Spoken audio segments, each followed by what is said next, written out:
Aufgepasst, denn heute machen wir Glühwein ohne Alkohol und zwar in diesem Kamin. Dafür habe ich mir so einen Fertig-Kinderpunsch gekauft. Nelken, Sternanis, Zimtstangen. 3 bis 5 Nelken rein. 1, 2, 3, 4, 5. Das riecht nach Weihnachten. Sternanis.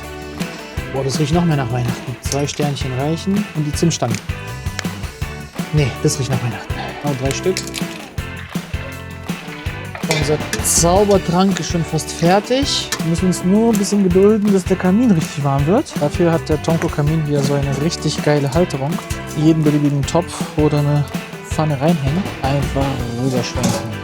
Schön. Jedes Mal, wenn ich einfach nur rühren möchte, muss ich das einfach nur rausschwenken und dann kann ich schon rühren, ohne dass ich viel hitzen muss. Das könnte jetzt ein Gulasch sein, das könnte jetzt Glühwein sein. Oder Sachen, die man gestern gekocht hat und einfach nur aufwärmen mit der Familie davon. Rühren, rühren. Heiß, vorsichtig. Ah. Das riecht schon richtig gut.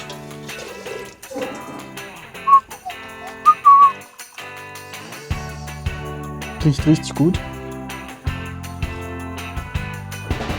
Riecht lecker.